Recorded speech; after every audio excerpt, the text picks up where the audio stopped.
Hi folks, Jonathan Decker, licensed marriage and family therapist here. I want to talk today about empathy and how to balance that with directness. Sometimes if we're direct, we come across as rude or hurtful or that we don't care. And sometimes if we want to show empathy, we're too nice and we become doormats and we don't hold people accountable and we don't help them grow and we let people walk all over us. How to find that sweet spot in the middle. I saw an amazing example of this past week. Gary Vaynerchuk, I just know him as Gary V, but he is an entrepreneur guru extraordinaire, and he came and spoke at EntreCon, a convention that I went to for entrepreneurs this past week. And he said something. He said that the secret sauce of business success is empathy. Think of that. The secret sauce of business success is empathy. And yet he stood up there on stage and people, a couple thousand people came to see him talk, and they would ask him for feedback on their business, and he would give them very direct, very bold, even seemingly hurtful feedback, and they just ate it up. They just took it in stride and said, thank you so much. I'll put that into practice. Even though he was very directly criticizing, some might even say bashing their business in front of 1,000 other entrepreneurs. They didn't get embarrassed. They didn't get proud. They didn't fight him on it. They took it and they implemented it. Or at least they said they were going to implement it, and they didn't get defensive. How can you do that in your relationships with your kids, with your spouse, with the other people in your life? Well, let me tell you something about Gary Vee. That man is full of love. And even if you don't know who I'm talking about, just take this quality. I watched him spend time to do Q&As with as many people as he possibly could to talk about their direct problems. There were a couple thousand people there, and he went one by one with as many people as he could. And at this VIP lunch, he went a half an hour over the time he had allotted just to make sure he could take selfies with everybody who wanted to take selfies with him. And I was responsible for keeping the crowds moving. And he says, no, it's okay. And he would answer their individual questions. This man just exudes love, genuine love and concern for people. And I'll tell you, I was backstage with him. I saw to his every need. My wife and I did. And he was the same way with every person he met, whether he was on stage or just behind the scenes with his crew. Any person he met, he was completely genuine.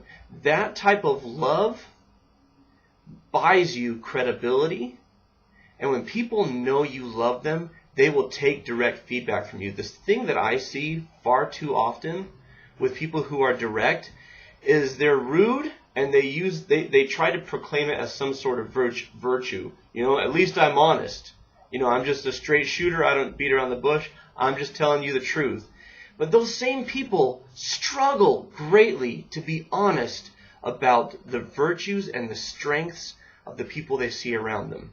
And so they just come across as nagging or critical or condescending or I'm superior and I have this great knowledge that you don't possess. And so people, of course, get defensive and fight them on it. But when you feel loved and respected, you'll take that direct feedback. My wife is a very direct person. Very direct person. First couple years of our marriage were difficult because I'm very sensitive. And I'm not used to someone who's so direct. And I kept trying to get her to be nicer and to not be so hurtful and all these things.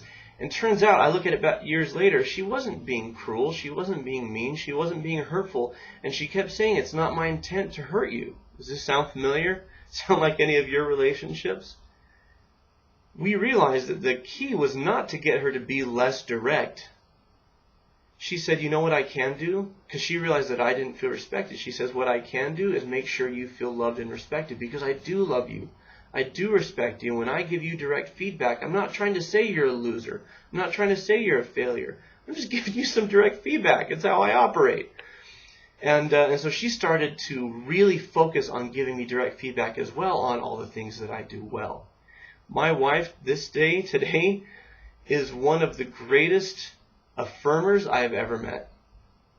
She is very, very loving. She's very affectionate. She's quick to praise, quick to express gratitude, quick to show appreciation, quick to say, that was amazing, thank you so much. She's phenomenal at it. And I feel affirmed and I feel loved and respected and that she has my best interest at heart. And you know what? When she's got to lay it on the line and talk to me direct, I don't get as defensive. And I say, okay, yeah, I can work on that. Or I'm sorry, I need to be better at that.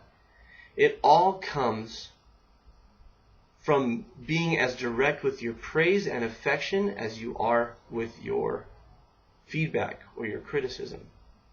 There's a rule, 5-to-1. For every one negative interaction, or in this case just direct, blunt feedback, there needs to be at least 5 positives to make the other person feel loved and respected. 5 times where you say, thank you for doing that. Or you did a really nice job with that. I appreciate that. That was fantastic. Where you make them feel loved and respected. And then they'll take the direct feedback from you. Just watch.